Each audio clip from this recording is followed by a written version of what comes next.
él llegó y armó Petrocaribe y por qué estaba buscando la alianza de todos los países. La CELAC y todo eso.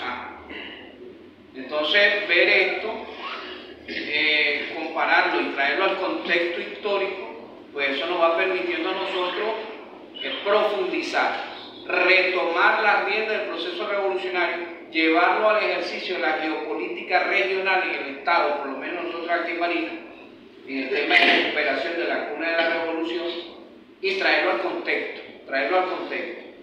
para nosotros poder llevar y generar políticas que nos permitan a nosotros profundizar, porque estamos en este momento en una diatriba.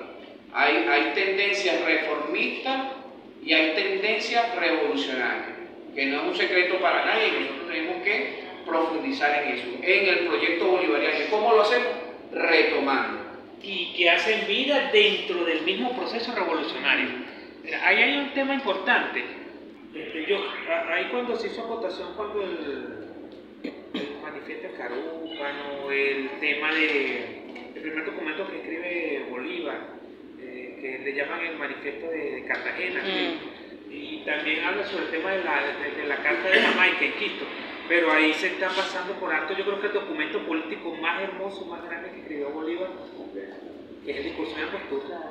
Tú lees el discurso de Angostura y marca la arquitectura jurídica, la arquitectura política para la creación de la Gran Colombia. Claro, es que ya se escucha un Bolívar maduro, se escucha un Bolívar con muchísimos años de experiencia, con el reconocimiento de sus errores, con un discurso que establece cuáles son las correcciones en función de aquello que él mismo había establecido previamente, donde existe una verdadera observación de cuáles son los efectos de la federación o de la centralización de los poderes, ¿no? Eso es uno de los principales referentes para entender la filosofía bolivariana. Y otro elemento, acuérdate que en el mismo discurso él habla sobre la moral y las luces, y él habla sobre la transformación del Estado, porque Bolívar no se casó con ese Estado liberal burgués, él planteó el poder moral y eso hay que hacerle hincapié. Es más, hay un tema pues, muy importante y me salgo por el discurso de Angostura es escrito por un barinés, Pedro Briceño Méndez, y es redactado por otro barinés, Manuel Palacio Fajardo. Entonces, allí la importancia que nosotros leamos ese documento y que sea punto de referencia para profundizar ese debate dentro de las corrientes que están haciendo vida dentro del mismo proceso revolucionario, entre el reformismo y lo que queremos hacer verdadera revolución. Fíjate, algo interesante por aquí, creo que se nos escapa, es que fue un momento en 1823 y habrá una guerra interesantísima en 1824, además fue el gran Francisco Miranda que estuvo allí, pero además también se observa de que se esconde políticamente algunos detalles. En ese momento Bolívar fue llamado el dictador y eso no se habla ni se dice en este momento, él lo esconde precisamente por eso. Sin embargo, podemos decir pues, que ahí se inicia la decisión en el terreno de la campaña admirable directamente. Ahí inicia y termina, porque ahí se continúa más adelante al argentino, ¿verdad? A San Martín y todas esas cosas más. Pero sin embargo, hay elementos fundamentales, sobre todo que todavía como la ciudad de la Bolívar era capital, más adelante fue el Coro, y así sucesivamente. Todos esos elementos brillantes y importantes también se mezclan con eso que hemos dicho. Creo que una de las palabras más graves que él puede haberlo dicho, y el locutor, el historiador, es el aspecto de la dictadura, del cual justo más adelante se demolió a Bolívar y vino a caer en alguna escasez de conocimiento, supuestamente para algunos, porque hubo muchísima gente, como dice el señor aquí, asumió, fue necesario para el proceso independentista que murió mucha gente inocente en esta batalla. Una batalla descuidada, que muchas veces pues, no lo hemos tomado en cuenta, pero así es como lo están llevando a cabo y eso es lo que nos ha mostrado de esta compañía. Y uno de los puntos más importantes, que de repente no, para algunas personas no tiene esa relevancia, pero sí la tiene, porque Bolívar nunca dejó pasar una grandiosa oportunidad para poder salir adelante, para poder ganar la batalla. Allí cuando dice que nunca dejó pasar estas oportunidades en este proceso independentista, para demostrar que ese 6 de agosto, esa batalla ganada, que verdaderamente dio un golpe contundente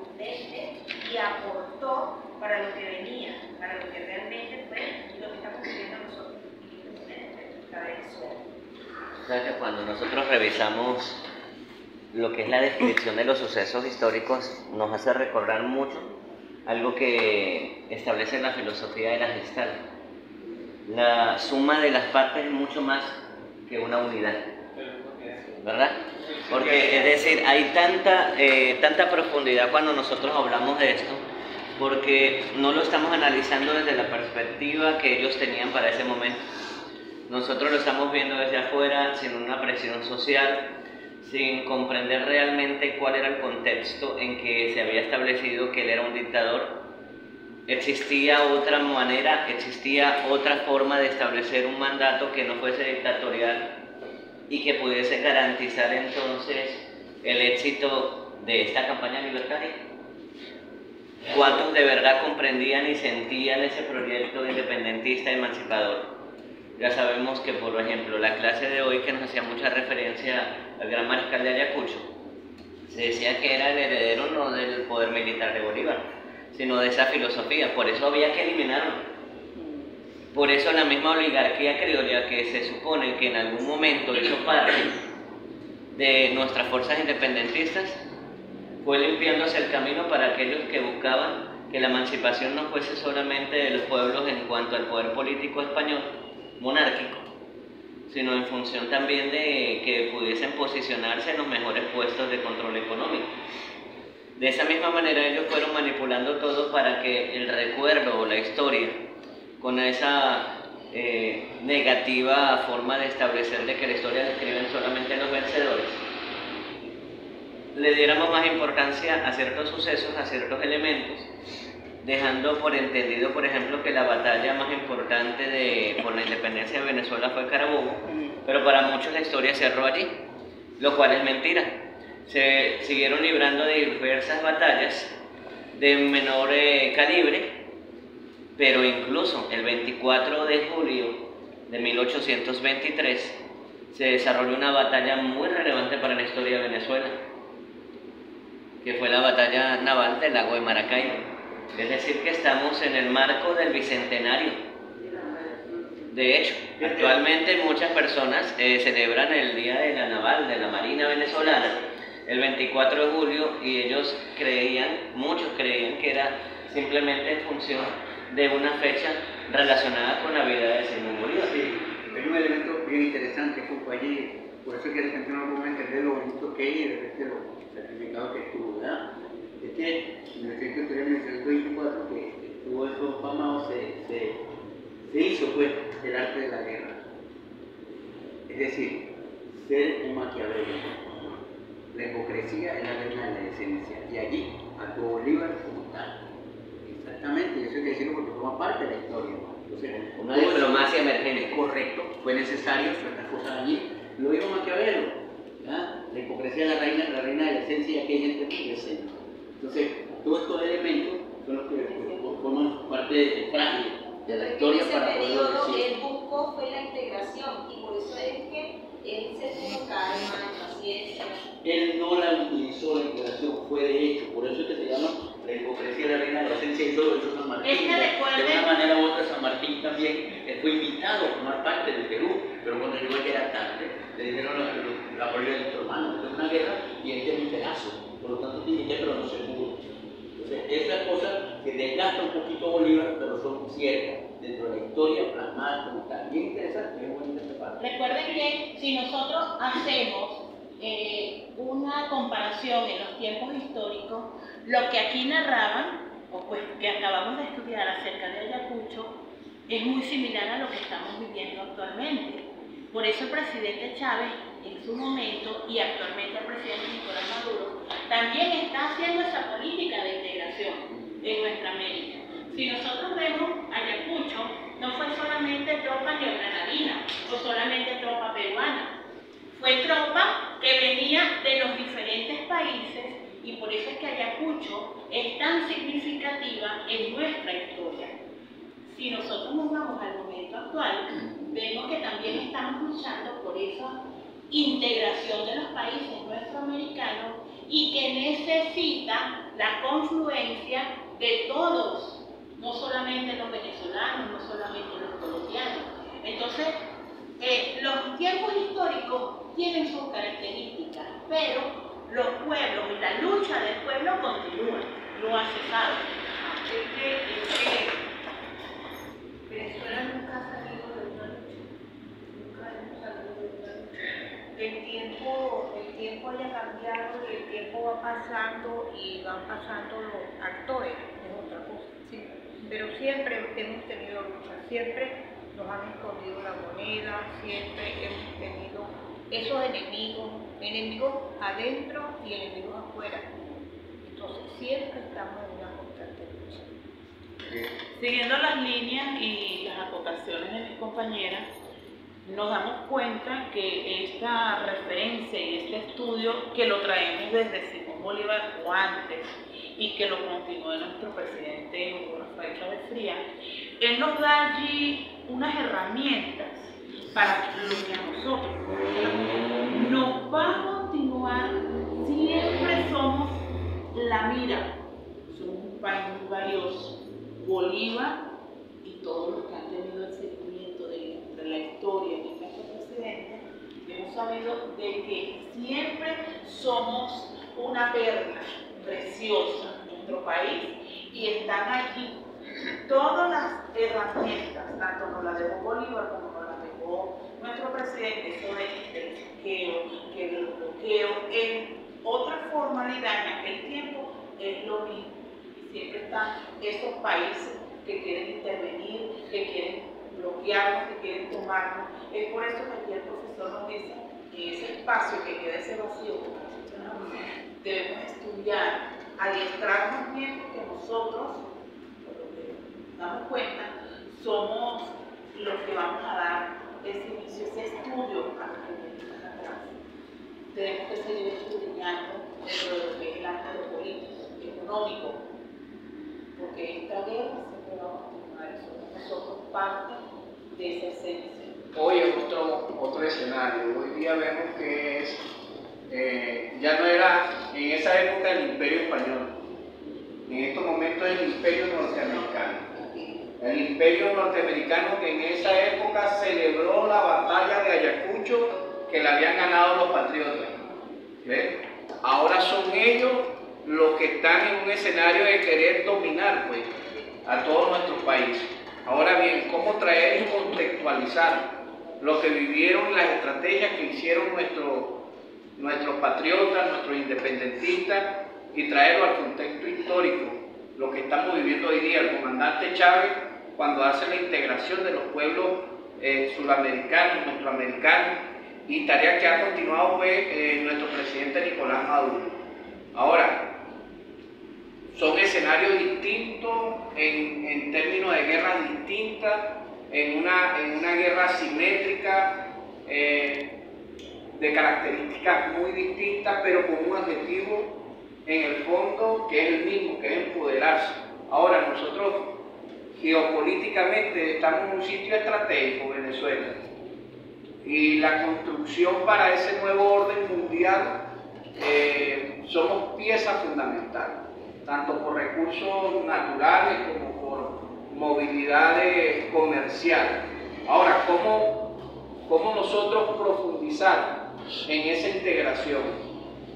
Desde las bases, desde el sentir bolivariano, de cómo nosotros en esa identidad, el rescate de nuestra identidad, porque habían tres valores fundamentales que hablaban nuestros independentistas, que eran la unidad, la independencia y la soberanía.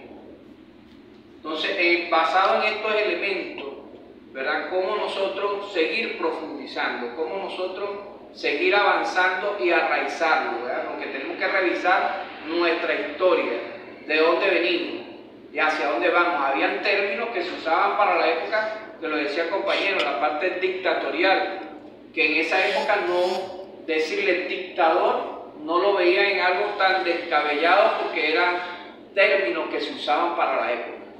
Hace 5 días se hizo una reunión en Colombia interesantísima respecto a ese tema que estamos tocando allí, para no delancar un poquito del tema que dice el compañero. Venimos de la historia, estamos dentro de ella, y interesante. Venezuela acaba de pedir su primer título su nueva forma de pertenecer a los BRICS, ¿ya? A Rusia, China, India, y así precisamente todos los demás en América Latina, incluso Europa totalmente, y hasta Australia quieren entrar precisamente en ese tema tan importante que tenemos nosotros. Porque es que lo acabas de decir tú y estamos en esa mira de que es Venezuela una de las grandes fortalezas que tiene el BRICS, que tendrá el mundo, el nuevo mundo que viene en este momento en Venezuela. Hay un elemento. Bueno, pues siempre Venezuela está en una lucha constante, ¿verdad? Bueno, primeramente cuando nuestro libertador Simón Bolívar, ¿verdad?, fue uno de los primeros que ha venido pues como despertando, pero pues si nos damos cuenta, como les digo, la comunidad, las personas no quieren como salir de eso porque éramos sumisos. Venimos de una política sumisa, ¿verdad? De que todo lo que se decía era así y todo sí con la cabeza. Mucha gente no quiere despertar. Hemos tenido grandes libertadores, ¿verdad? El segundo libertador de nosotros para acá Venezuela es Chávez. Despertó muchos pueblos fuera de Venezuela, que esos pueblos han despertado. Esos pueblos ya no son yugos, ya no son esclavos, pero Venezuela quiere seguir siendo esclava, aunque ya conocemos la verdad, pero todavía hay gente que está esclava porque está esperando que el otro se mueva para poder hacer algo. Cuando ya el comandante Chávez nos dio el poder, nos abrió los ojos, porque si nos ponemos a ver por culpa de Chávez, estamos aquí nosotros, siguiendo estudiando la historia. Sigue el presidente Nicolás Maduro todavía, le han dado golpes tras golpes, bloqueo. Todas estas palabras ahorita para nosotros pueden ser nuevas, pero como lo decía la camarada en su intervención, pues desde el principio Venezuela ha sido oprimida, ¿verdad? Para que no produzca, para que no siga adelante, para no avanzar, porque Venezuela tiene perla, petróleo, tiene minas, o sea, tiene de todo. Venezuela es un país rico en recursos, minerales, de todo, ¿verdad? Entonces, pero la mentalidad del venezolano es la que no ha querido cambiar, de ser esclavo a vivir en un socialismo, a vivir de que todos seamos iguales y de que compartamos y de que sigamos adelante y avancemos en un país con mayor oportunidades, mayor habilidades, porque aquí hay distinta variedad hasta de mentalidad, pues, porque hay mucha gente que tienen unos pensares y otros, pero como todavía están en la esclavitud, pues no me parece tu opinión. Es así, y por ahí se va. Bueno, yo lo que creo es que nosotros como venezolanos desconocemos e ignoramos la grandeza y la gran riqueza que tenemos. Tampoco vemos las riquezas naturales, las riquezas en petróleo, las riquezas de la calidad humana del venezolano, porque nosotros hemos sido reconocidos mundialmente. Nosotros somos, como dicen, un híbrido puro en el mundo. Porque Venezuela tiene la virtud de haberle abierto las puertas a todas las naciones del mundo cuando era la Venezuela saudí. Vamos a estar claros, aquí vino todo el mundo, se llevó las riquezas, se hizo rico, aprovechó este país. Nosotros no fuimos egoístas, porque nosotros creemos, vamos a otros países y creemos que vamos a tener el mismo trato que nosotros le dimos a esos extranjeros, que vinieron y se lucraron, que nosotros les abrimos las puertas, se llenaron de bendiciones, porque todavía nosotros, esas bendiciones que se llevaron ellos, eran las bendiciones de nosotros, pero nosotros como país sumidos en la ignorancia, porque no sabíamos dónde estamos parados, sino hasta ahora es que nos estamos dando cuenta de la bendición que Dios nos dio como tierra, como territorio. Pero bueno, vamos a seguir en la lucha, vamos a, como dicen en religión, vamos a quitar los velos, pero todo es cuestión de conciencia.